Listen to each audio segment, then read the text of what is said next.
কালকে যে গাছ নিয়ে এলাম সেটা তো তোমরা দেখতেই পেয়েছিলে, কিন্তু সেটার মধ্যে কি কি গাছ ছিল সেটাই এবার দেখার পালা। সামনে যেহেতু শীতকাল, তো শীতকালে ফুলের চারা আনবো এটাই তোমরা আইডিয়া করেছো। হ্যাঁ, ঠিকই আইডিয়া করেছো, কিন্তু শীতকালে সব থেকে যেই গাছটা বেশি দেখা যায়, মানে প্রায় প্রত্যেকটা বাড়িতেই দেখা যায়, সেটা কিন্তু হচ্ছে গাঁদা ফুল। হ্যাঁ, আমি কিন্তু গাঁদা ফুলের চারাই নিয়ে এসেছি।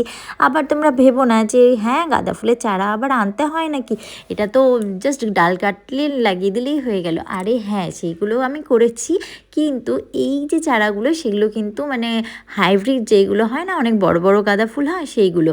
আর সেইগুলো কিন্তু নিয়ে এসেছিলাম, কিন্তু আমি যখন কালকে এসেছিলাম জানো তো, তখন না অনেকটা সন্ধ্যা হয়ে গেছে, তো তার জন্য আর লাগাতে পারিনি। তো ভোর ভোর লাগানো উচিত ছিল, এবার পরের দিন সকালে মানে ভোরেও আমি লাগাতে পারিনি, অনেকটা বেলা করে লাগাতে হয়েছে, মানে আমার একটু টাইম পাচ্ছিলাম না সেই কারণে। তো যাই হোক, তারপরে কিন্তু লাগিয়ে দিচ্ছিলাম। আর এইদিকে দেখো গাছটার কি অবস্থা, মানে একদম প্রাণ নেই বললেই চলে, একদম কি বলবো। তো যাই হোক, লাগিয়ে দিই আর কি, এখন হয় কি না ভগবান জানে। তো মনে হয় হয়ে যাবে, কারণ সবগুলো মানে আমি 10টা মতো এনেছিলাম, তার মধ্যে থেকে কয়েকটা তো বাঁচবে, সবগুলো না বাঁচলেও।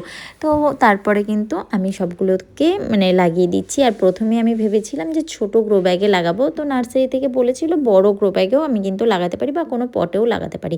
তো আমি ভাবলাম ঠিক আছে চলো, মানে গাছটা যাতে হেলদি হয় তার জন্য ছোট গ্রো ব্যাগে দিব। কিন্তু আমার কাছে ছোট গ্রো ব্যাগ মানে ব্যাগ ছিল, তাহলে আমাকে আবার মাটি রেডি করে তারপরে করতে হতো, আর এই ব্যাগগুলো রেডিই ছিল মানে ছোট বড় মিলিয়ে। তো আমি ভাবলাম চলো এখানেই লাগিয়ে দিই এখন, আর পরে আর কি আরও কয়েকটা গ্রো ব্যাগ রেডি রাখতে হবে।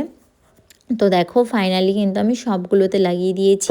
এবার শুধু দেখার পালা যে গাছগুলো সবগুলো কি বাঁচে নাকি কটা বাঁচে, আর নাকি একটাও বাঁচে না। সো চলো এটা দেখার জন্য অ্যাটলিস্ট তো মানে 1-2 দিন ওয়েট করতেই হবে। তো আমি এর আপডেট কিন্তু তোমাদের সাথে নিয়ে আসবো পরের ভিডিওতে। সো এখনকার মতো ভিডিও এইটুকুই।